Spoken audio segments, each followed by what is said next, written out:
revealed from the revealed migration flows. And so I'm going to do that by constructing migration flows between 137 regions in Brazil. I'm going to show you that the model is quite successful at reproducing migration patterns across space as well as across time.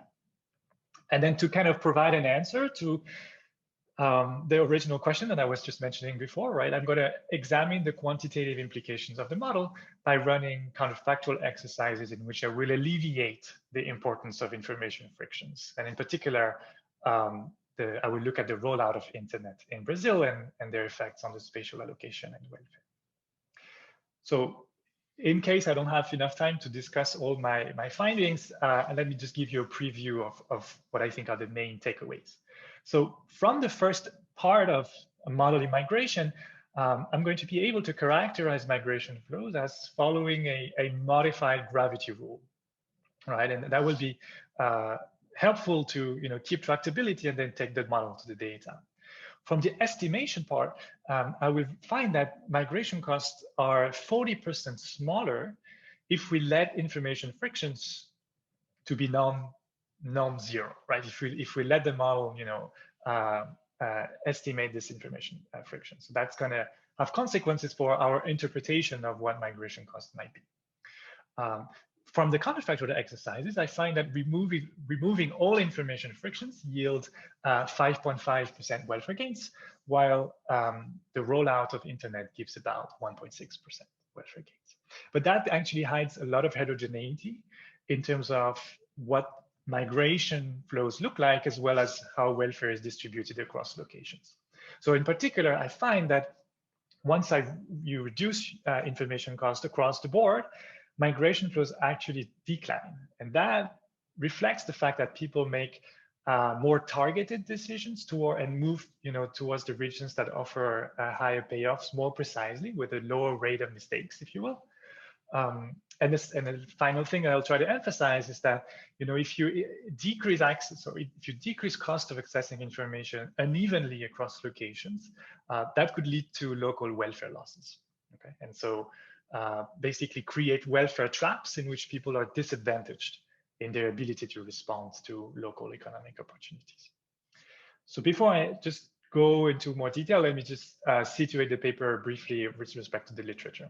So I'm mostly connected to the literature in migration, studying the role of frictions of information. And here, I think the main reference is of course, the paper by Simone, Jesus, and Lucas, who also look at the implications of thinking about rational inattention as a modeling, as an interpretation of how people acquire information in order to decide. In their case, they look at the context of international migration, and they show that the model that they put forward is quite successful at explaining a number of patterns of migration, right, in terms of how concentrated migration flows are, and as a function of the destination and the flows, the past flows. And so I guess I'm going to complement what they propose first by looking at different contexts, right, the internal migration within Brazil. And I'm going to try to incorporate these additional elements of having dynamics, a labor market equilibrium, combined with this local sharing of information that will allow me to do counterfactual exercises to look at the effect of policies in equilibrium. So to do that, I'm going to actually connect to more theoretical literatures. The one being the literature on social learning in networks. And I'm going to draw from results by Molavi and co-authors to show how we can think about how beliefs could be aggregated locally when people engage in the sharing of information. And I will also build heavily on the recent paper by Steiner and co-authors who show how a single agent dynamic discrete choice in rational inattention can be formulated as a multinomial logic problem. So I'm going to use their insights to show that we can transport them into a multi-agent problem with endogenous payoffs. And that's going to allow me to then connect to the more quantitative economic geography literature. Okay, so I don't know if there are any questions. If there is no question at this point, my plan is to just walk you through the main ingredients of the model so that I can tell you a bit of the intuitions of how the model works, and in particular, what are the key assumptions to make it, hold and characterize the mobility flows. Charly? So the first, yes?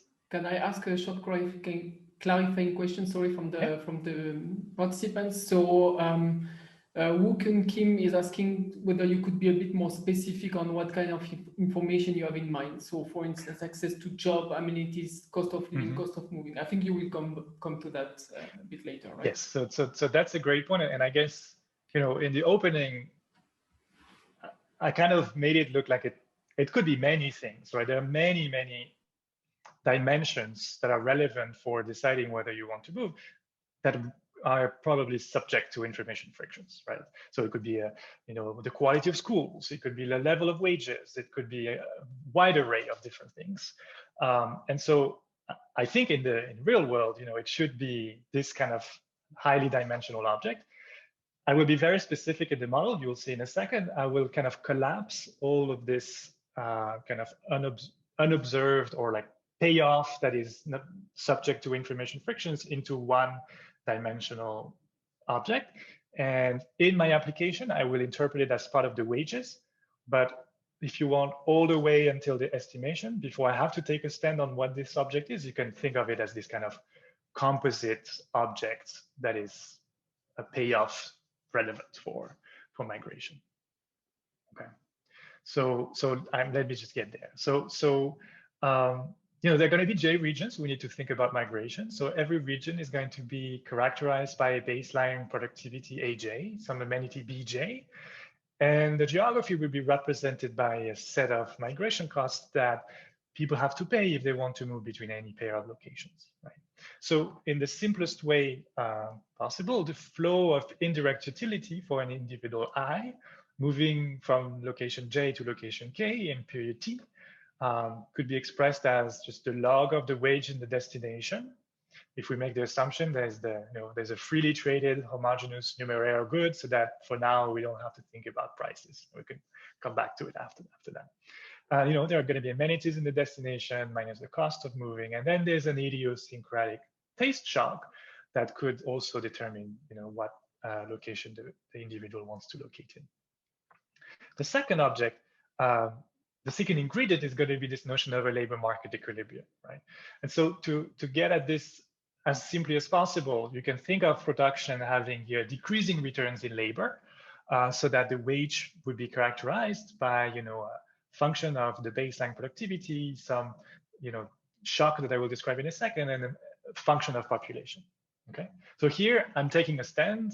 Sorry, third ingredient is going to be dynamics. So that's important to think of an infinite horizon environment in which there are going to be local opportunities kind of sprouting everywhere at every point in time, right? So there's going to be an AR1 process for each location. That's going to be, this stochastic productivity will affect the payoffs in every place, in every period.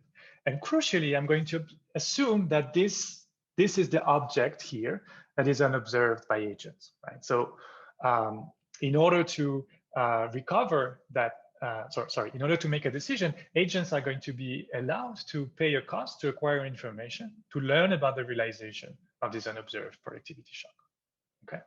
So next, in this slide, I'm just going to show you the kind of the timing of events that is going to characterize how the dynamics of migration and of information are going to play out, right? So if you think about an individual, the individual is going to be determined by or characterized by a state, right, that contains a number of variables.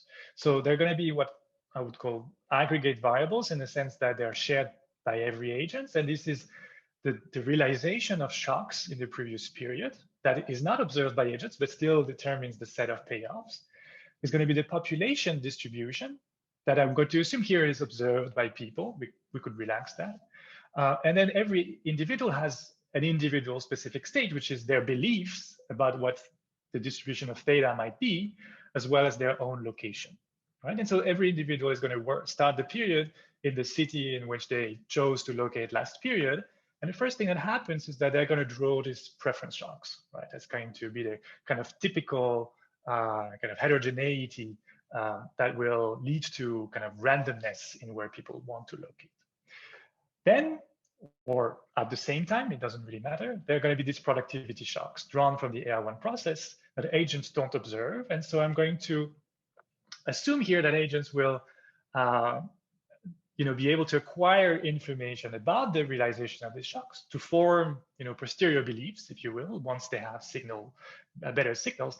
And then once they have acquired information, they will decide where they want to locate.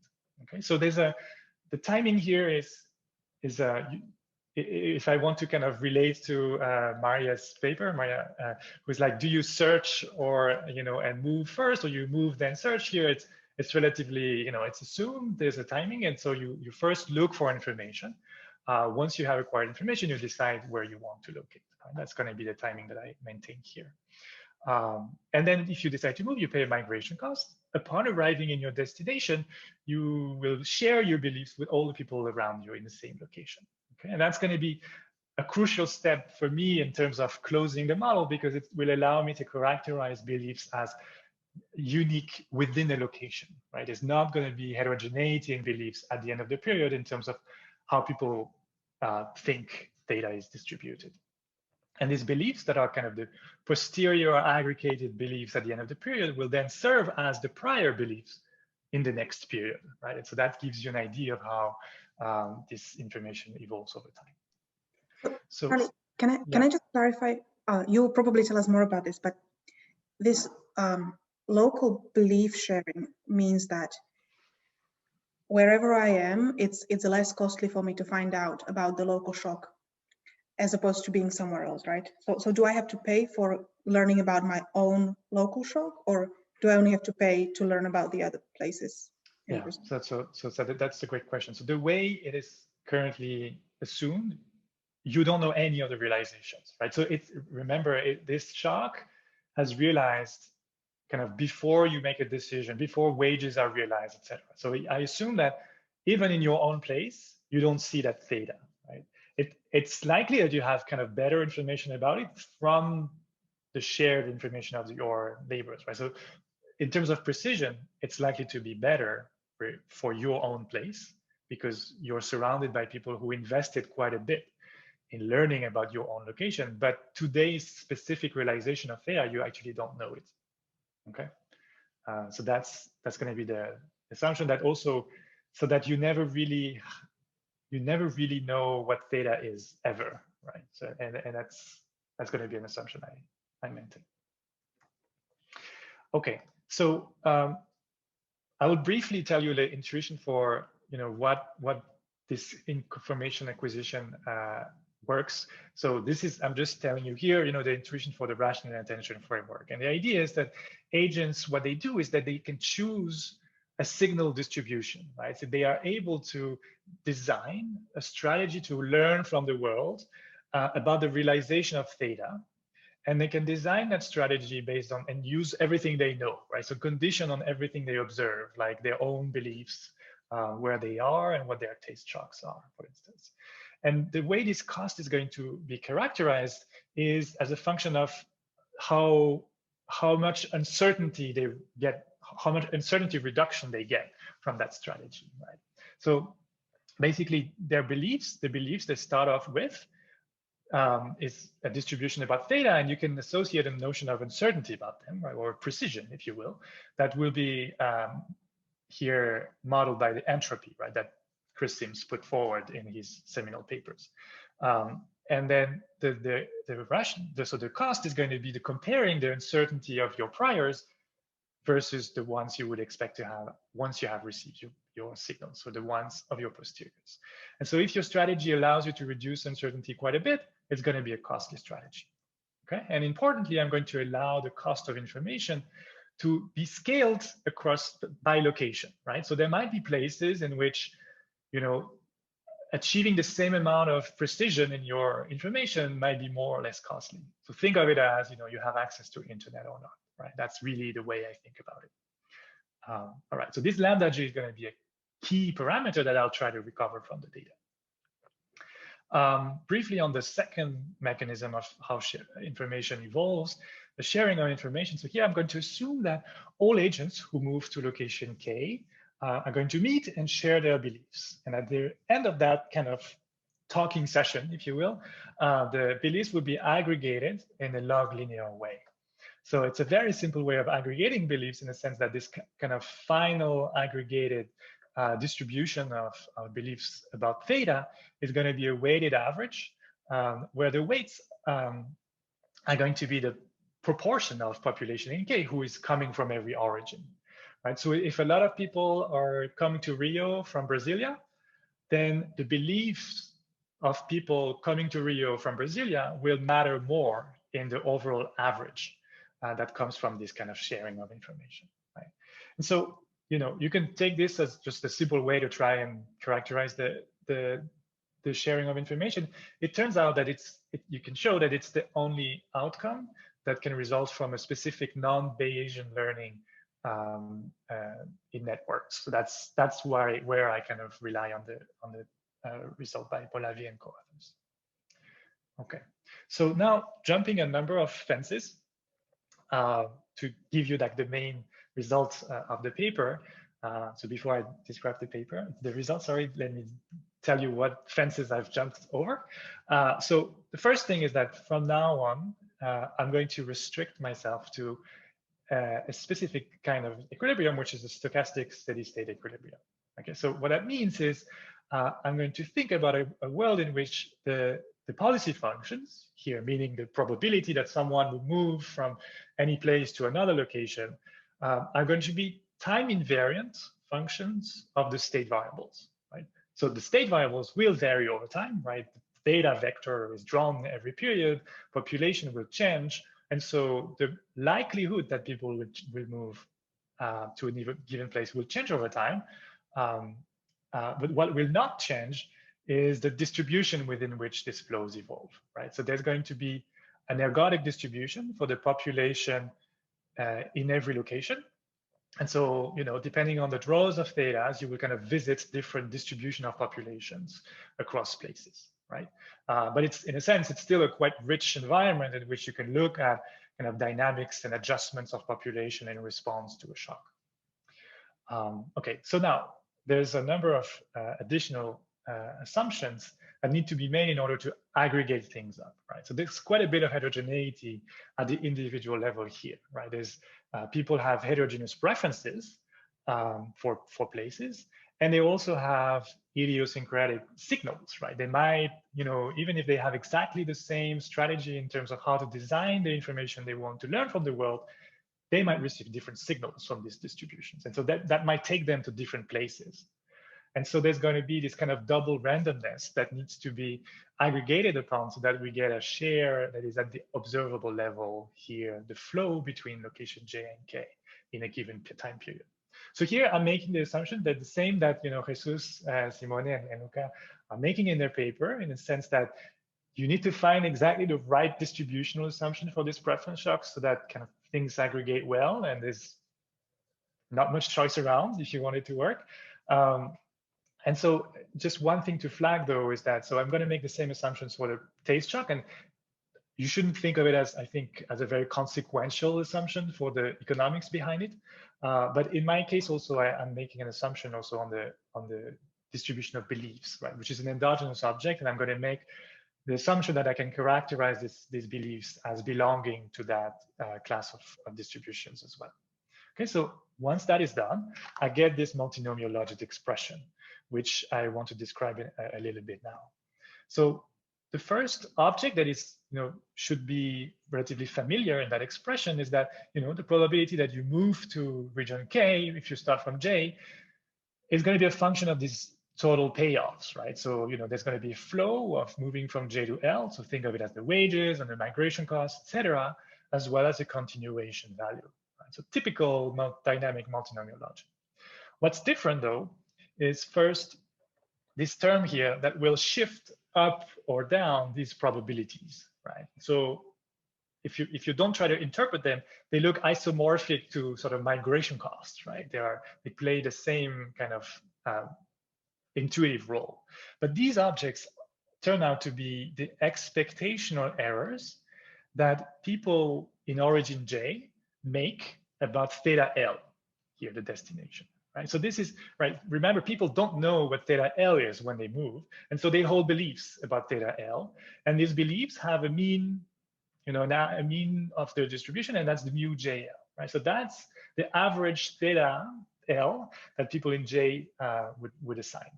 And if this object is positive, that means that they tend to be over optimistic, right, relative to the true realization of theta L, and that's going to lead them to kind of over migrate to location L, right? So that's the interpretation here. And this kind of over optimism term, if you will, is going to be scaled by a composite parameter. So eta J here is an object that is a function of the lambda J that I just described earlier, the cost of information, and a bunch of other parameters. And so when the cost of information goes to 0, eta J, you can show, goes to 0, and so you're back to a classic multinomial logic where the only source of randomness is preference heterogeneity. Okay. Lastly, the migration elasticity here is going to also have 2 ingredients in it, right? So there are going to be 2 reasons why people might not be fully responsive to payoffs in their migration decisions. The first one, new here, is the dispersion of the taste shocks, right, that people have. So that's the kind of typical discrete choice feature. But on top of that, the more costly it is to acquire information in location J, the less responsive people will be to payoffs there, right? Which makes sense. If it's costly to learn about productivity shocks, you're not going to be well informed, so you're not going to see when opportunities arise, and so you're not going to be responsive to these shocks, right? So what this crucially gives me is a relatively simple way to try and take this to the data, right? We're really in the gravity world here, and so I'm going to try to leverage that to go to the estimation. So I don't have much time, so I'm going to summarize the estimation procedures in one slide, and then if there are questions, I'm happy to give more details. So the first key point that I want to emphasize is that remember we are in this kind of stochastic steady state environment, right? So I need to interpret the world as being in a steady state somehow, right? Steady state that moves. So I'm going to split the sample in 2 subperiods, one which will be from 2000 and 2007 that I will label the low internet steady state, which, because during that time there was relatively little penetration of internet connections, internet broadband, whereas in the second time period, starting in 2008 and all across that time period, there was rapid expansion of the internet network, and so I'm going to call that the high internet. And so I'm going to estimate the model separately over each of these 2 periods, and then we can compare what the parameters look like and whether they seem to align with what I just described, the internet and high and low internet. First step of the estimation is really to try to recover as many parameters as I can without having to simulate the model. And so here I'm going to leverage the assumptions I made on the production side, and so recover the shocks, right? This location-specific fluctuations in payoff from time series in wages, right? So that's going to be how I kind of go and try to map these shocks in the data. And then there's this big second step, which is estimate all the remaining parameters, meaning this cost of information, which are location-specific, the bilateral migration costs, which are origin destination specific, as well as the dispersion of preferences, right? So here, I just want to give you kind of the flavor of how the identification works here. So remember, we are in this kind of modified gravity world. So I rewrote the equation I just showed you in the previous slide, taking logs and dividing it by the probability of not moving, which is if you look at gravity in your work, you won't be surprised at this formulation, right? That the flows is related to the gap in the wages order, right? So you have this kind of standard gravity structure here, but to that structure is added 2 terms, right? The first is the contribution of future values, which It's not surprising, we're in a dynamic world, so you need to take into account the fact that people also consider the values. But here, more different from what we know is going to be the contribution of this over-optimism terms, if you will, right? So for instance, if people in J tend to be more over-optimistic about K than about J, this will matter for how they respond to shocks, right? And so this term here is going to have a bearing in terms of estimating that relationship.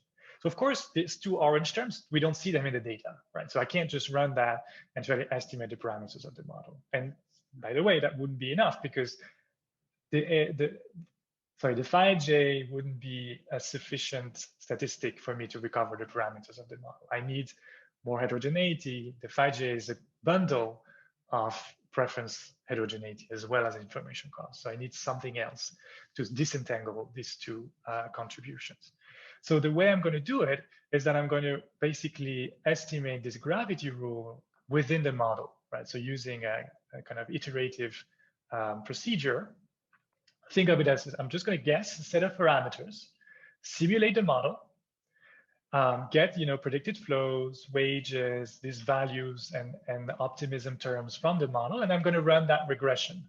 That's going to spit out new estimates for these terms that have a structural interpretation, right? And I'm going to interpret these estimates as new parameter guesses, right? So from these phi's and etas, I can get new values for lambdas and nu, etc. And I'm going to update that and iterate until I converge, and so meaning until I match that moment. Okay, and so so that's going to be the structure. Okay, so in the interest of time, let's just try to start discussing a bit what this gives. So this is showing you the distribution of information costs across locations that I recover from each of these two periods. Okay, so the first map here, if you are familiar with the economic geography of Brazil, may not seem too may make sense to you. So in a sense that the south and southeast of Brazil are the most developed areas. Here is Brasilia, the capital city. And you see that these are the regions that from where the model finds that the information costs seem to be lower, right?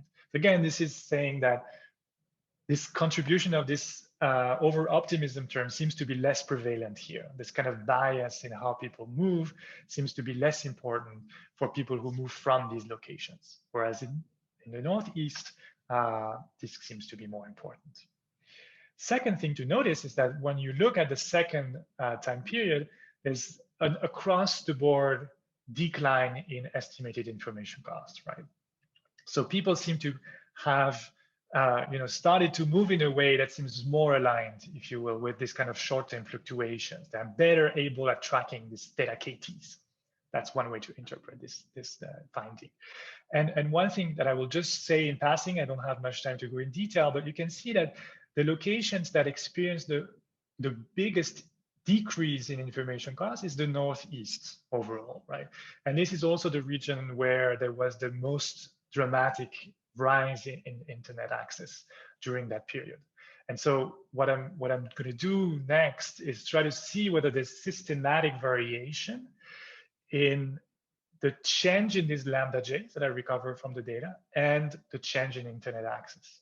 Okay, so from what I just told you, that there's gonna hopefully I won't click on that slide because I won't have time, but just there's a significant relationship between whether access to internet has increased and whether the lambdas has declined. Okay, and then we can come back to that once we get to the results.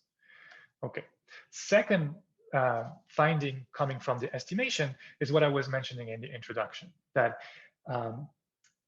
if you estimate the model with information costs, so the lambdas that I just showed you earlier, you get a distribution of migration costs this time, these bilateral objects, that is this orange distribution here, right? So there are positive migration costs on average, and with some distribution that, of course, because they depend on distance and etc., right?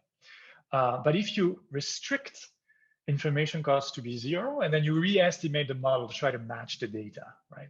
then you get a distribution of migration costs that is much more tilted to the right, right? So you get a overall much larger migration costs in that world, which indicates that, you know, when we kind of live in that world, when we think we're in the world with complete information, we might be kind of wrongly attributing a lot of migration costs to actually, so a lot of what is actually information costs to migration costs. Okay. Okay. So let me. So I'm going to try to be quick on this to not take too much time. But what I'm trying to say here, right, is that the model has a number of predictions for what migration patterns should look like, in particular, how heterogeneous they should look across space and across time. So one thing that I did is to character or describe the fact that there are heterogeneous migration elasticities in the data.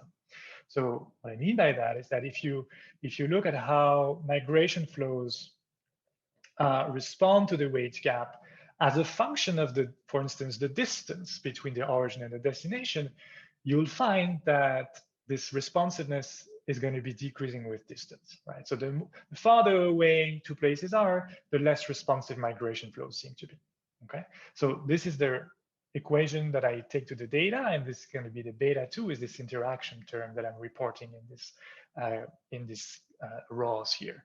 So in this first exercise here, for instance, what I'm showing you is in the data, indeed, you find that the elasticity of migration is decreasing with distance. What I did in the second column is that I simulated the estimated model, right? So with the information costs that I had found and the migration costs, et cetera. And then I got simulated migration flows, right? And I ran this regression with the simulated data, okay? And if you are able to remember what the gravity equation was, this is actually a misspecified regression in the model, right? This does not have the over-optimism term that should be present according to the model. So this is in the error, right? And when I run this regression with the model data, and that's going to lead to here some correlation between distance to the extent that this over-optimism is correlated with distance. So what this is saying is that in the model, indeed, when you run this quote-unquote naive regression and you interact wage gap with distance, you do find a decline in the elasticity, right? Which is just saying that basically people are less informed about faraway places, and so they're less responsive, and so you find this lower elasticity, okay? And I'm showing you here that if you set the lambdas to 0, you cannot just generate this heterogeneity in the model, okay? So I won't describe what I find for the other things, but you can play that game with a number of other variables and see whether the model can replicate the heterogeneity in migration elasticities, depending on whether the origin has access to internet or depending on the size of past migration flows between origin and destinations. Okay, let me use the few minutes I have left to describe the final exercise that I do in the paper. So what I did is, and I didn't describe to you, but I tried to relate the elasticity. So how does lambda respond to a change in access to internet? Right. So if you're willing to go with me, let's assume there's some elasticity here that characterizes the decline in lambda associated to a given change in internet penetration in a place, right? From the regression that I didn't tell you about. And so what I did in this is counterfactual is that I'm going to reduce lambda j in every location by an amount proportional to the change in internet that they experienced. Okay, so places in Northeast, I was telling you just earlier, received a quite large improvement in their access to internet, so their lambda will decline quite a bit, and that's in that counterfactual exercise. So there's heterogeneity in that change in lambda all across the board. So what do I find? What I was telling you at the beginning is that overall welfare gains are positive and quite large if we compare them to typical policies like infrastructure improvements or trade liberalization. This is in the ballpark of what trade papers do find in general, if you want to kind of take that as a benchmark. However, this welfare gains vary widely across locations. And so, not too surprisingly, there seem to be largest in the areas that experience the strongest decline in information costs. So that kind of makes sense. But what I want to, so let me just briefly emphasize the fact that migration costs actually decline in that world. So that's what I was telling you earlier, that there are two counteracting forces. One is that once information frictions are lifted, you can learn about very far away places, and maybe you want to go there, right? And that's going to lead you to sometimes move to remote locations, whereas you might not have done that. You might have stayed put if information frictions had been too strong. However, what is going to also be a consequence of lower cost of information is that you will only move when it's worth it. Right? And so, you will be less likely to receive information that will send you to a place that turned out not to be too good. And, you might have to actually do some repeat events of migration because you want to move again once you realize it's not so good. Okay. So last thing I want to say is that you do find some negative welfare gains, right? So in particular in this region. So this is where Manaus is located. So just one brief point on why there could be negative welfare gains. There are two reasons. The first one is, even though people in Manaus got better access to internet, they got relatively less improvement in internet access than the coastal regions, right? So they were kind of left behind a little bit in this race towards access to information. And what that means is that when a good opportunity, let's say, arises here, now the people in the coastal cities will be more likely to spot it early on, take advantage of it. And that's going to be, and kind of reap the benefit of the high wages early on. And then when you can take advantage of it as, a less informed person from Manaus, you might not be able to enjoy the high wages anymore, right?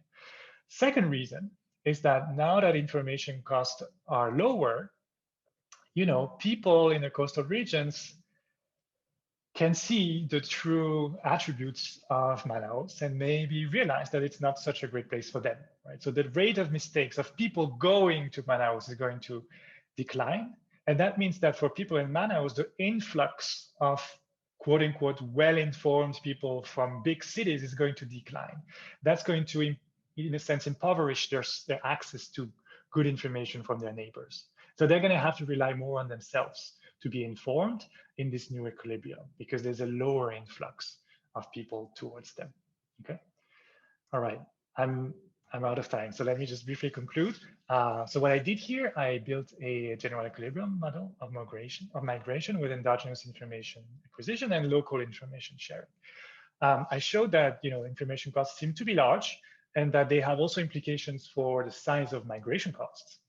I showed that the model is quite successful at reproducing patterns of heterogeneity in migration in the time series. I didn't have time to talk about delay, but I also showed that you can get some delay in responses in the model. And then finally, the counterfactual exercises suggest that the expansion of internet in Brazil led to large gains overall, but also very unequal. And I'm going to stop here and thank you very much for listening. And I look forward to your comments. Charly, thanks a lot for the presentation. Very interesting. So now it's open to questions. So for the participants, you can use the raise your hand functions. Otherwise, I give the floor to maybe some panelists if they have questions. So feel free to ask. Yeah. So I don't see. Okay, so I have one hand in the. Or even two. So let me. So Carol Mazur has a question. Carol, you can talk. Do you hear me now? Yeah. Okay. So very nice presentation, Charly. So I had a few questions, maybe clarifying ones. Have you done this? Maybe I missed it. Have you tried to compare migration flows predicted by the model and what the data says about this? Can you look at this? Yes, sure. Yes. So in a sense, something that I implicitly do. So this gravity equation here, you can think of it as implicitly targeting a number of movements, right? So I'm allowing for this bilateral here fixed effects. So that means basically I'm going to match almost exactly the average flows between any two places, just because I have this flexibility, right? That's one thing. And then I'm going to match the overall elasticities, the responsiveness of migration flows to wages. So, but more precisely, I have a slide where I show just the model predicted flows, and I see. I'm not sure exactly where it is. Okay. Yes, but I mean, because of that bilateral fixed effect, this is a pretty well-performing model in predicting overall migration flows, right? So that's also why it's kind of tricky to gauge the success of these models in general, because they're so flexible that they match pretty well, any migration flow data set that you have, because you have this flexibility, right? So if you really want to test the intricate predictions of the model, you have to go through what I was describing, right? Does it match the heterogeneity of elasticities?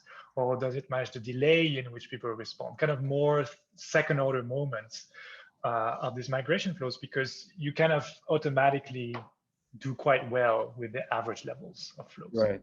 And about these simulated regressions that you've run, so I was wondering whether in this no info model you simply set lambda equal to 0, or you have re-estimated this? I re-estimate the model. Yeah. So that's why. So this is the model, for instance, here where the migration costs are the blue-green ones, right? Because I let them be larger to match as well as they can the data. So yes, I re-estimate. Okay. And just final one. So I don't know the case of Brazil so well, but do we have like confidence that there was no correlated rollout of hard infrastructure, which was happening in areas at a similar time as the internet rollout? Yeah. No, you should be worried about that.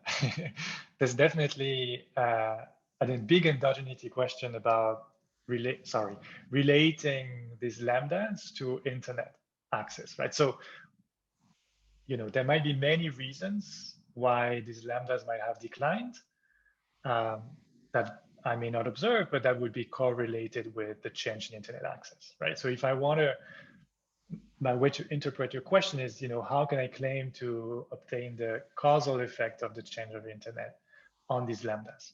And so I'm not sure that's what, is that what you were asking? Kind of? Yes. Yeah.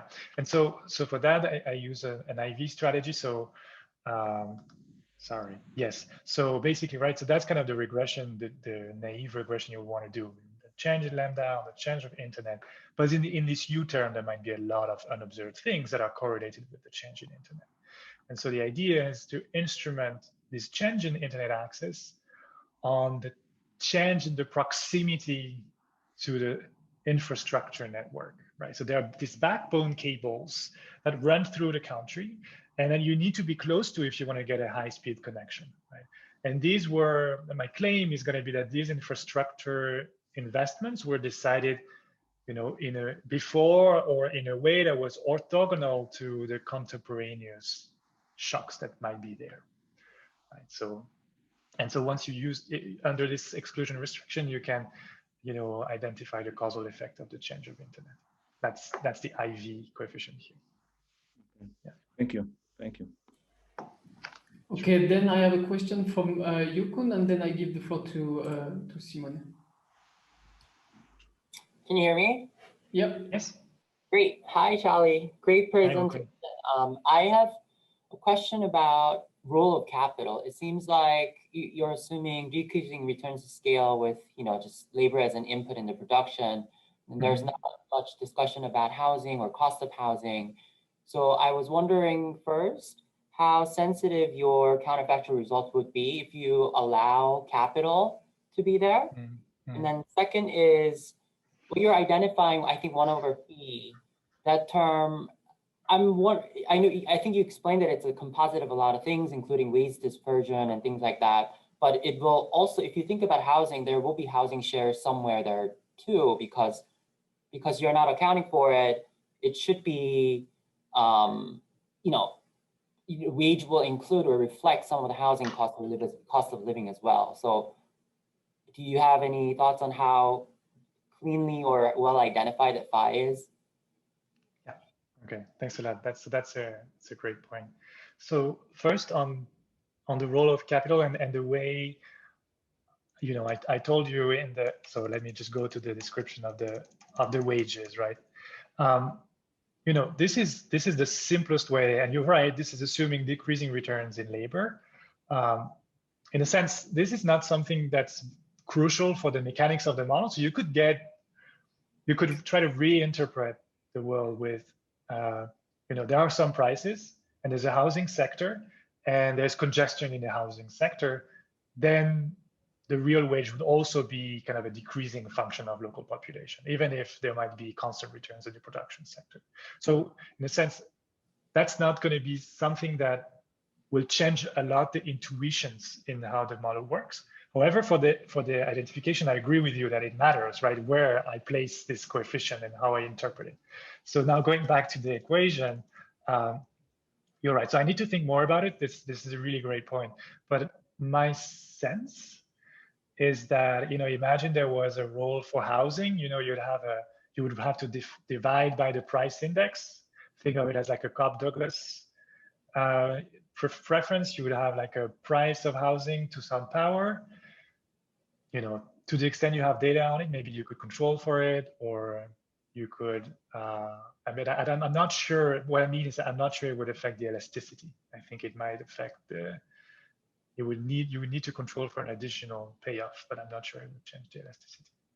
But this is a good point. I need to think more about it. Thank you. So just following up on the first part, I think when you're doing the counterfactual, you're talking about internet access, which is related to infrastructure and capital.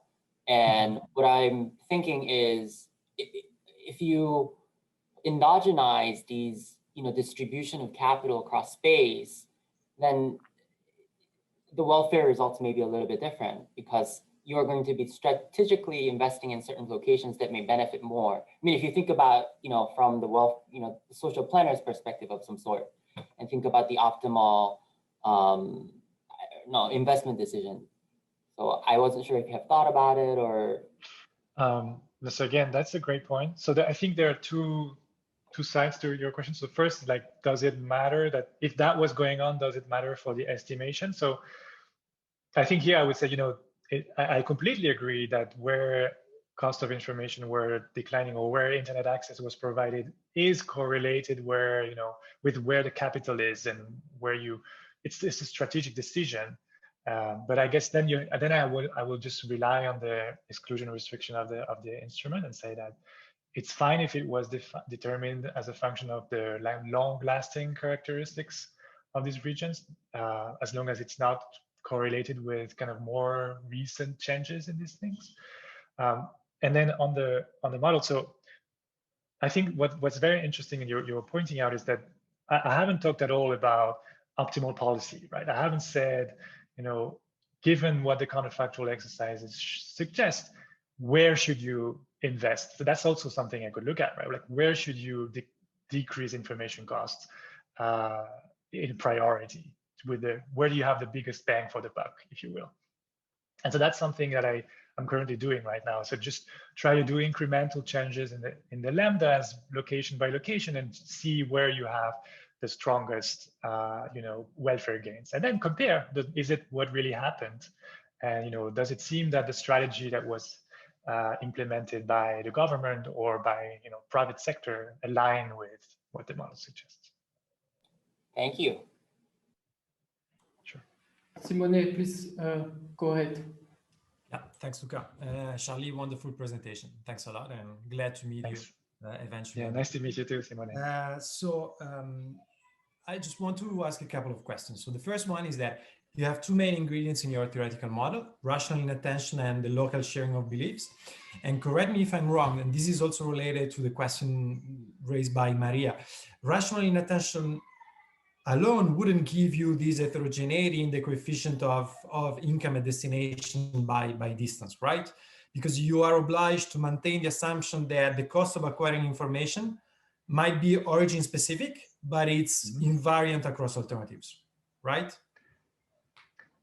Yeah, so I think so. I would need to think more about it. Honestly, it's a great question. I think it's still there. So you're right that the cost of acquiring information is only origin specific, right? So that alone does not give you an elasticity that is bilateral.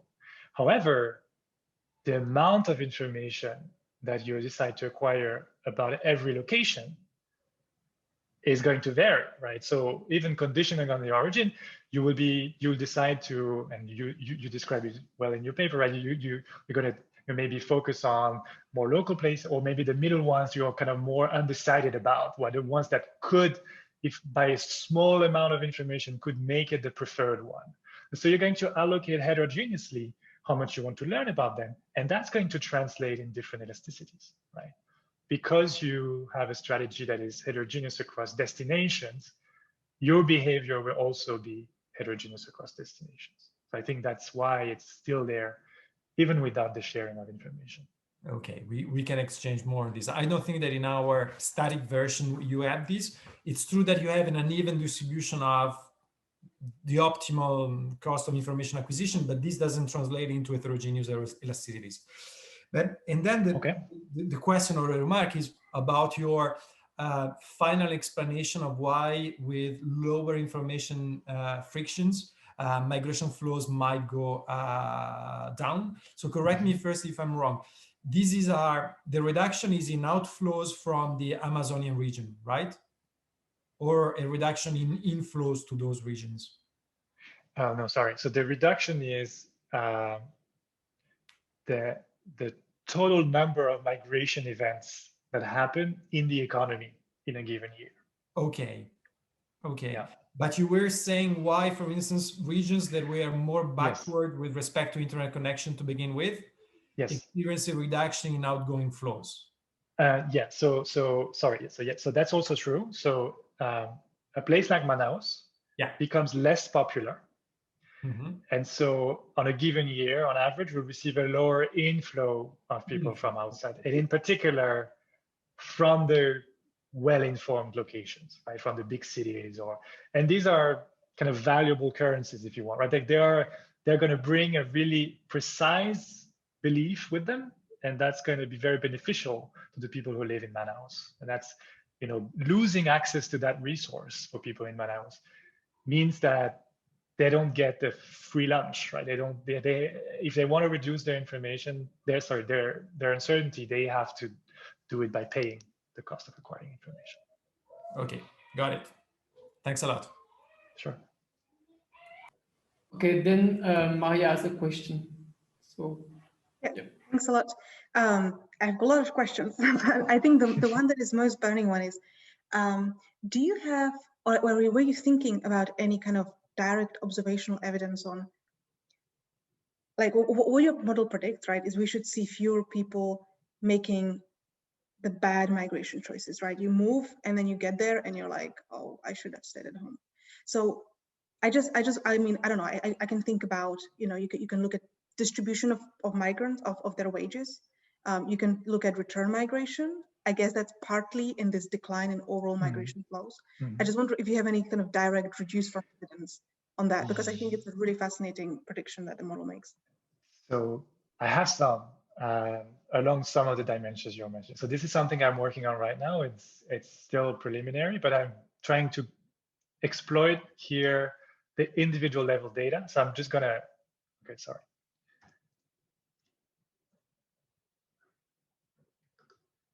So here's what I'm trying to do. I'm using the individual level data and try to show that these heterogeneous migration elasticities seem to hold also at the individual level using a measure of networks, of connections that people have to a place. So my idea is that if I can see in the data that you're surrounded by people who used to be in a place, then you should be just more informed about that place. That's the mechanism, right? And therefore, you should be more responsive to what happens in that location. And that works in two ways, in the ways that maybe is the most intuitive, which is if something good happens in that location, thanks to your connections, you should learn about it and you should be more likely to go than your peers, right? However, if something bad happens in that location, you should also learn about it, and therefore you should be less likely to move to that location. And I think that is, so that's one kind of strong prediction, right? In terms of like your connections to a place, reducing your likelihood of going to some place if something bad I see happens there. And so that's something I show seems to be there in the data using, so the way I describe networks, I use people who work in the same firm, in the same establishment, actually. Right? And so I can see the history of migration of people, and therefore I can construct an individual level measure of how many connections everyone has to every place through their coworkers. Okay, so that answers part of what you were asking. Yeah. I mean, I'm going to be rude and ask a follow-up on this. So do you see if this declines as internet spreads? Or similarly, right, like you were showing us those nice regressions on like the elasticity with respect to distance. I would expect, again, that in the second half, that's going to be less smaller, right? Yeah, so I haven't looked at it, but that's a good point. Yeah, I agree with you that we would expect, if internet is more ubiquitous, then this gradient should become smaller, right? Because people should now move in a more equal way across space in their responses. So yeah, I can look into it. But I guess I think I can almost say yes, because the lambdas have gone down. So even if that's what the model interprets, but that's kind of saying, people have become more responsive to what's happening, right? But yeah, good point. I'll check that. Thank you. All right, then I think we'll stop here for now. Please feel free to reach Charly if you have more questions, and I let Elsa closing the seminar.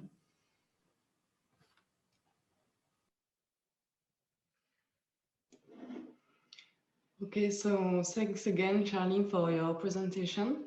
And I invite all the panelists to stay a little bit if you want to exchange a little more. Just to announce the next seminar, so we will welcome Devaki Ghosh from the World Bank, and she will present to us a job market paper. So it's on trade, international migration, and human capital, who gains from India's IT boom. And you can register as a panelist if you want to interact more with the speaker. To do so, please register by Friday, and you are invited to read the paper and to connect a little bit before the seminar, please. So I thank you all for your participation, and I just let you know that Charly will receive all your written comments. And you can fill our feedback form on our website if you want to give us your impression, and you can be informed of our next presentation from our website, or propose to us your paper to present at the junior seminar, sending it to the email address of the junior seminar appearing here. So thank you. Thank you very much.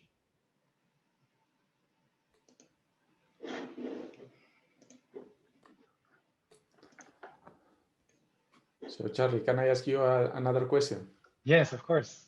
So thanks a lot, great presentation, heroic effort to condense so many things in so little time.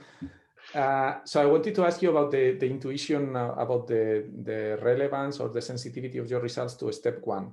So when you are trying to estimate the unexpected changes in wages, so how does that affect your conclusions about the relative importance of information costs with respect to other migration costs?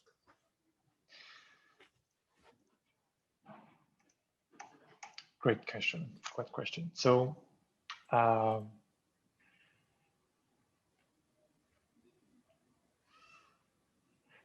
I guess, so what I've tried to do,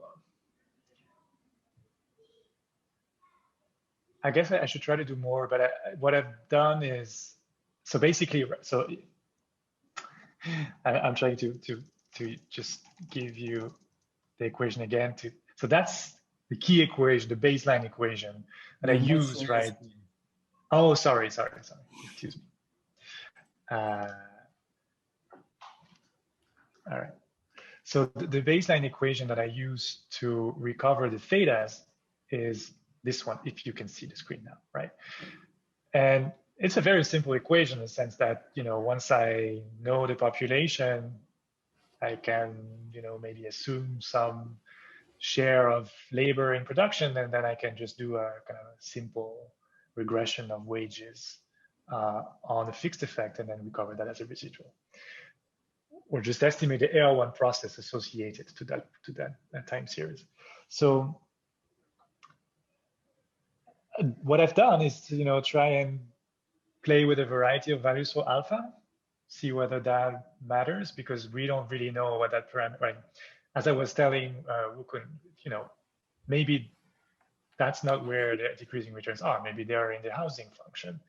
And so if you have constant returns, then you should estimate a different relationship between wages and productivity.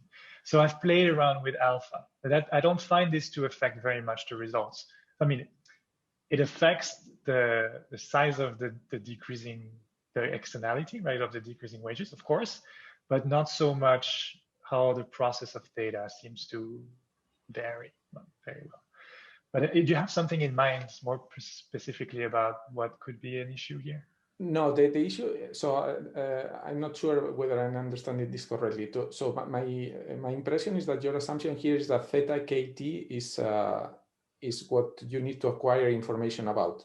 Yes. So now let's imagine that there are parts of theta KT that you don't need to acquire information about, or that it's less costly to acquire information about, or the government publishes information about that and you don't need to get that anymore.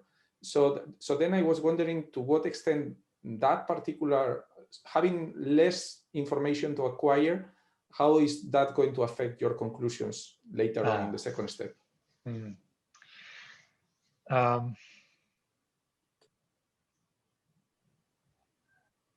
Yeah, so that's a really good question. So I think if you want to say that, okay, fine, this theta KT is indeed the fluctuation of productivity you get in the data, right? That's it. However, people know some of it.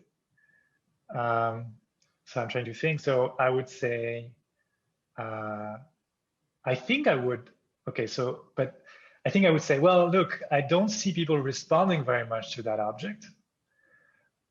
And you're saying, well, however, they knew some of it, right? So it must be that they're really, really very uninformed about the part that they don't know, because you're saying there was some part of it that they know for sure, and yet they don't respond very well to it. So it must be that on the part that they don't know, frictions are actually bigger than what I'm saying. Right? So it would be a different interpretation, I guess. I would have to say, well, the lambdas are really big, but maybe they are for a less relevant part of the model, right? They would be. It's hard for me, honestly, to give you a precise answer. I think it's a tricky, but that's how I would do it. Honestly, my biggest worry, I'm not sure if I should say that, but it's like there are many more things that people don't observe, right? And they're not in the wages, they're in the amenities, right? And I'm not going to capture them by regressing, by looking at the volatility of wages over time, right? These things, they also fluctuate over time, and people also need to acquire information about them.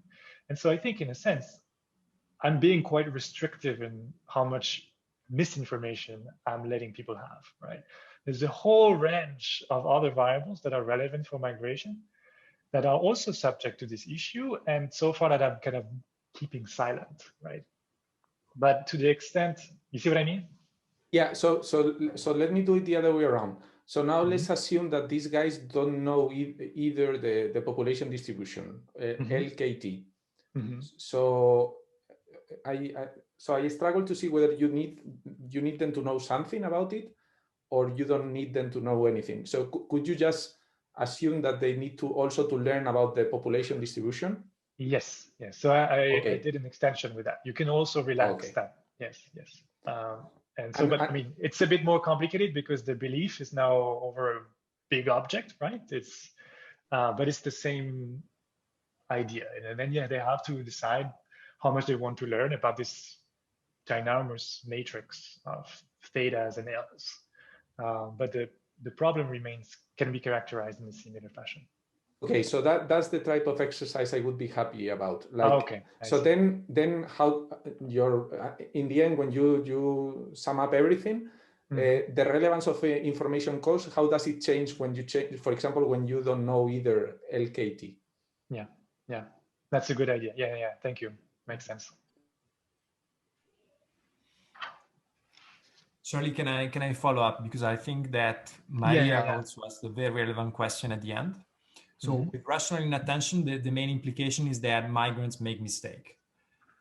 So you would expect indeed that with lower information frictions, you have fewer repeated migration episodes. So even on an aggregate, at an aggregate level, I would like to see whether, for instance, on a given corridor, pair of region, you have that the size of the net flow, imagine that there's a predominant flow in one of the two directions, it doesn't necessarily go down, but the size of the gross flows is indeed reduced, so that you have fewer offsetting flows that do not translate in any difference in the net flow. In the data, right? You're saying. Yes. In the second period, you have less, in a sense, irrelevant flows that cancel out. I think that could be a synthetic way of looking at whether you have a reduction in migration moves that seem to be correcting earlier mistakes. So I'm going to say something. So I agree with your intuition. And I was actually trying to think. So there's, in the data that I use, which is this high sampler employee data, it's not representative of the Brazilian population, by the way. I didn't say it, but it's the workforce. So it's a relatively more mobile set of workers.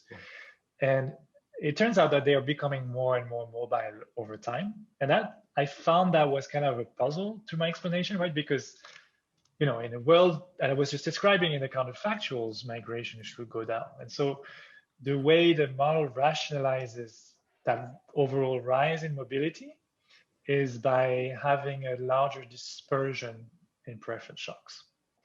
And so there's also that force in the model that, why not? It could be time varying, right? It could be that people, maybe thanks to their better information, but at least there might be even more randomness in the way people value things, so that even if they're better informed, we might now be in a world in which they have more dispersed preferences for locations.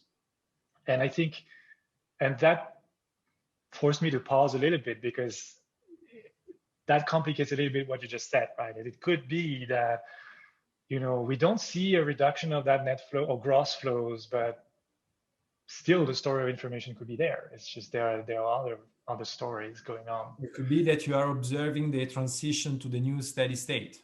Also, you have a chaotic period where all people are settling in their preferred location, and then they will stay there. Absolutely. That's also a good point. That what I'm saying are steady state comparisons, but I would expect, and I don't know, I haven't been able to solve it. I don't think it's easy, but you would expect that once you change the parameters, you would have some flows to adjust, and maybe we're in this transition in that period of time in the early 2010s, and maybe migration will go down after that, which is kind of happening at the bigger level of population, right, in Brazil. If you look at census data, it seems to be like it's going down a bit, rather than up. Yeah. And then one last follow-up question. So it's related to your interpretation of internet access. So your interpretation is like, there are jobs that are posted online. Now I have better access as a worker, and I can find out more. But you're not thinking about the advertising strategies of the enterprises, because if I know that most of the country doesn't have access to the internet, there's no point in posting vacancies online, but I use a local newspaper.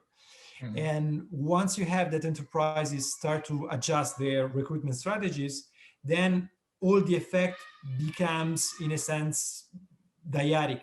So the cost of information acquisition should be a bit more flexible, but I don't think that this is manageable within a. Well, I'm sure you know about it.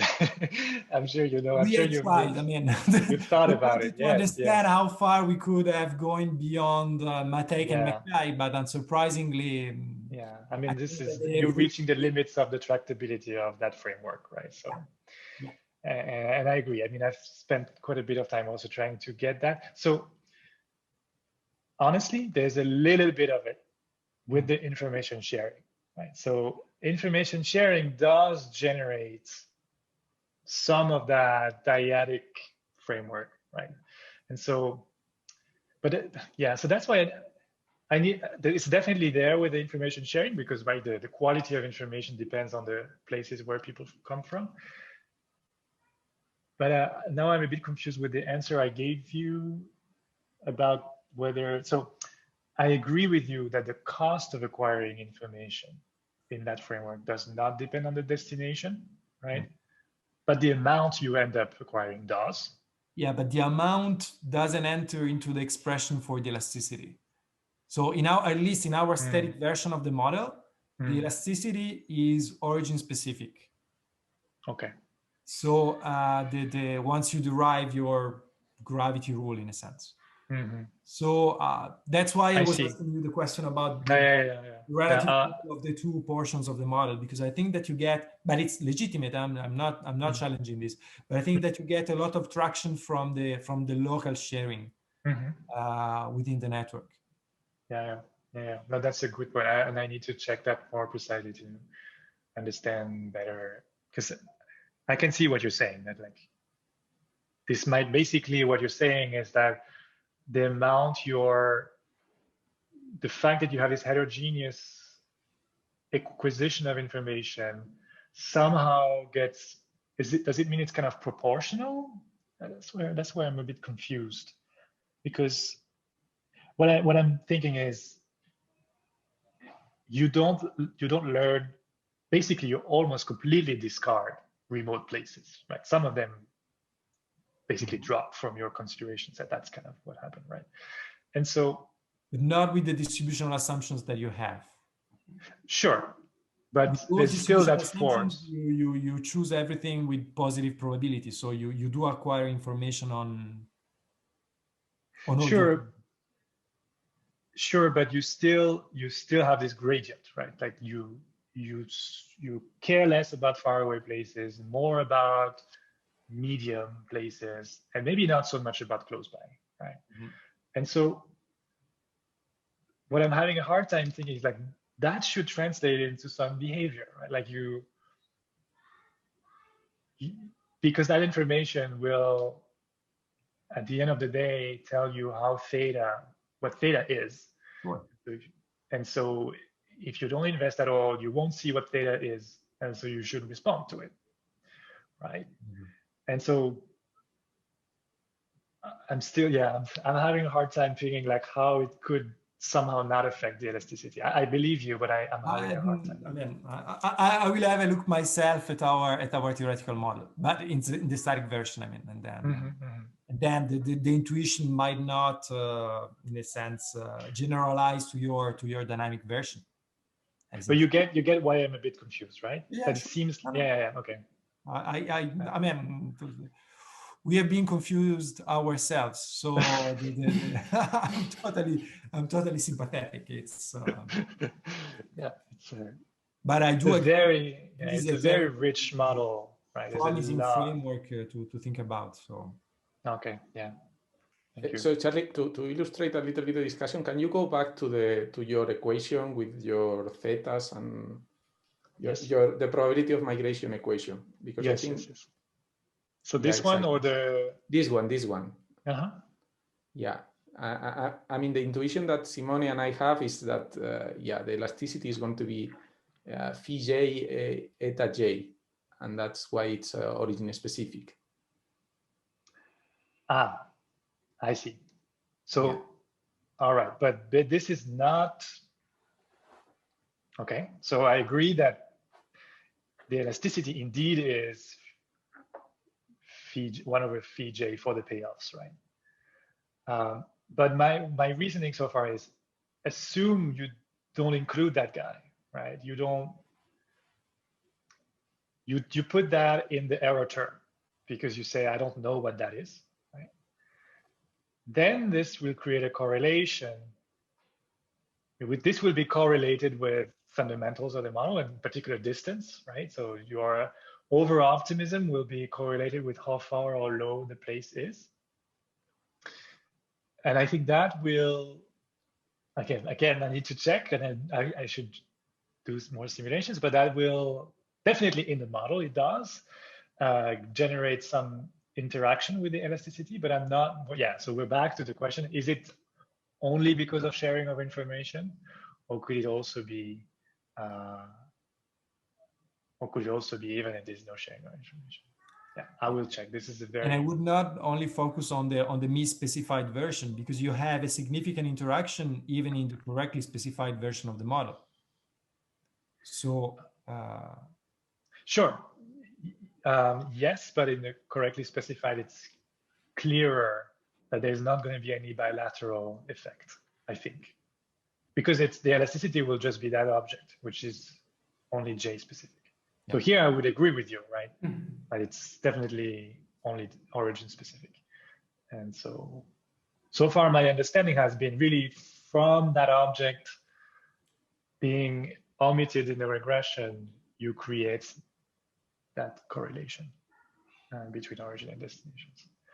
And so I think that's true because that's what I find, but again. And I agree with that. No, yeah. I see your point also. Okay, thanks so much. I'm so happy to finally first have met you, and thanks so much for the great comments that I received today. It was thank you so much. Okay. All right. So be in touch. Yes, let's be in touch. Bye. Bye bye. Yes. Charly, if you Bye. can a little bit with us. Yeah. Okay. Good. Okay. Nice seeing you. Thanks a lot for the organization, guys. Bye. Yeah. Bye-bye. Thanks so much. Bye, Maria. Bye, Jesus.